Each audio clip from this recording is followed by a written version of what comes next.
ये है बनारस का बीफ पुलाव। अब बनारस की गलियों में मोहब्बत नहीं पुलाव भी मिलते हैं, और मैं कराची वाले बनारस की बात कर रहा हूँ, ना कि इंडिया वाले बनारस की। दोपहर के खानों के लिए ये पुलाव बिल्कुल कंप्लीट मटेरियल है। अच्छा कंप्लीट और फिनिश में ऐसी मिसाल है जैसे शेक्सपियर की कविता। If you choose right girl to marry it means your life is complete, and if you choose wrong girl to marry it means your life is finish. इसको आप लोग कन्वर्ट कर दो पुलाव में। If you choose right pulao in Karachi it means your life is complete. Pulao थोड़ा सा traditional लग रहा है, लेकिन इसकी प्राइस अनयकीनेबल थी। सिर्फ 100 रुपए, वो भी 20। अगर यहाँ पर आओ तो खाली पेट से आना, भरे हुए पेट से मत आना, क्योंकि भरा हुआ पेट होगा आपका खाने का दिल करेगा लेकिन आप खा नहीं सकोगे, और खाली पेट से जितना दिल चाहे आप खा सकते हो, क्योंकि चीज ही ऐसी है। तो मैं ट्राई करने वाला हूँ बनारस का पुलाव, और फिर हमने इस पुलाव का ब्रांडेड वाला बाइट बनाया और उसको खाया, और भाई साहब मजा ही आ गया। ये है रंछोड़ लाइन का फेमस बन कबाब, और ये भाई अपनी कैरियर की बिल्कुल पीक पर है। असल में इस भाई ने अपनी एक बाउंड्री सेट की हुई है कि मुझे अपनी कारीगरी कहाँ दिखानी है। इतना तो पता है कि इसको हर कोई जानता है। अच्छा बन कबाब कहाँ मिलेगा? यहाँ से मिलेगा। अच्छा ऑमलेट कहाँ से मिलेगा? यहाँ से मिलेगा। रीजन इसका खुद का फैसला। जब आप खुद फैसला करते हो तो वो गलत होता है, तो उसको बेहतर करने की कोशिश करते हो, और जब आप सही फैसला करते हो तो उसको और सही करने की कोशिश करते हो, क्योंकि खुद का दिमाग है ना। इसे कहते हैं कैरियर मेकर। और जब आपका फैसला कोई और करे, चाहे वो सही हो या गलत हो, इसमें आपका दिमाग नहीं होगा तो उसमें आपको कुछ भी समझ नहीं आएगा। इसे कहते हैं कैरियर डिस्ट्रॉयर। सिंपल, कोई शॉप नहीं है, बहुत तेज धूप है, बहुत सारे कबाब भी बन रहे हैं और वो बिक भी रहे हैं। रीजन खुद फैसला करना और अपनी पहचान बनाना। 50 साल हो गए, जवान आया था पूरा हो गया इसी चीजे पे। तो मैं ट्राई करने वाला हूँ रंछोड़ लैंड का बन कबाब, और फिर हमने इस बन कबाब का ब्रांडेड वाला बाइट बनाया और उसको खाया, और भाई साहब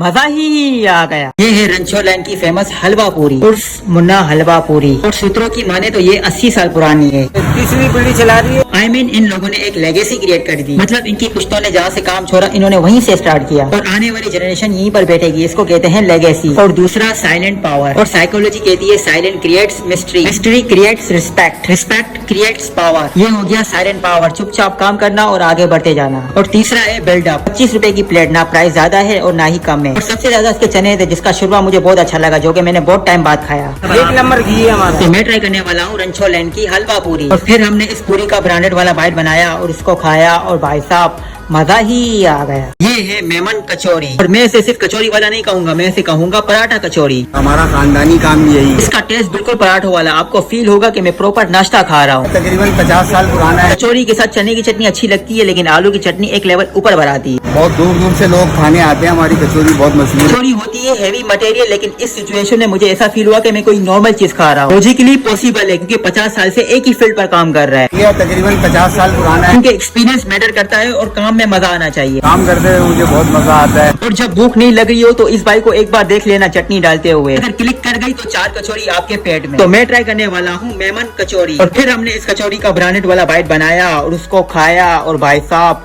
मजा ही आ गया। ये है शिरीन जिना की अफगानी बोटी और दुम्बे की कलेजी। यहाँ पर आपको 2 चीजें मिलेगी, टेस्ट और स्टोरी टेलिंग। टेस्ट तो मैं खाकर बताऊंगा, और दूसरा एज अ मीडिया स्टूडेंट मुझे चाहिए एक अच्छी सी स्टोरी टेलिंग। देखो टेस्ट तो अफगानी बोटी में भी है और दुम्बे की कलेजी में भी है, लेकिन स्टोरी टेलिंग आपको सिर्फ दुम्बे की कलेजी में मिलेगी। एक अच्छी सी स्टोरी बनाने के लिए चाहिए हमें एक पर्सपेक्टिव, नजरिया। सीख में कलेजी, ऊपर चर्बी, इसके ऊपर नमक का डालना, इसे कहते हैं स्टोरी टेलिंग। और नबील भाई ने तो मुझे ये तक कह दिया कि ये स्टोरी टेलिंग बनाने में मुझे बड़ा मजा आता है, इसलिए हफ्ते में 7 दिन शाम 5 बजे से लेकर रात के 12 बजे तक ये बनाता है। नो छुट्टी, दिल से काम करता है ना। तो मैं ट्राई करने वाला हूँ दुम्बा कलेजी, और फिर हमने इस कलेजी का ब्रांडेड वाला बाइट बनाया और उसको खाया, और भाई साहब मजा ही आ गया। ये है सिंपल दाल चावल। एक्चुअली में मुझे ऐसी सिंपल चीजें ही पसंद है। इस दाल में ऐसा कोई खास मसाला नहीं, लेकिन स्वाद बिल्कुल बराबर है, क्योंकि इसने एक ही चीज पर हाथ बिठा दिया है। दाल डालनी है और कद्दू डालना है बस, और अपनी फील्ड में एक ही चीज पर पक्के बन जाओ। ये बात मैंने नहीं, माइकल जॉर्डन ने की है। सुबह के टाइम पर इतनी रश नहीं, लेकिन कारोबारी टाइम 2 बजे से लेकर 3 बजे तक। और कराची में दाल चावल दूसरे नंबर पर सबसे ज्यादा खाई जाती है, पहले नंबर पर ऑब्वियसली बिरयानी है। दाल चावल का अच्छा स्वाद करने के लिए 2 किस्म की खटाई डाल देते हैं, जो आपके सामने मौजूद है। चावल का जायका अच्छा था, मैंने इसे पूछने की कोशिश की, लेकिन इस भाई ने कहा इसको सीक्रेट ही रखो। 100 रुपए की प्लेट दाल आप कितनी भी ले सकती हो, लेकिन चावल नहीं ले सकते। चावल थोड़े से महंगे हैं एज कम्पेयर टू दाल। तो मैं ट्राई करने वाला हूँ सिंपल दाल चावल, और फिर हमने इस दाल चावल का ब्रांडेड वाला बाइट बनाया और उसको खाया, और भाई साहब मजा ही आ गया।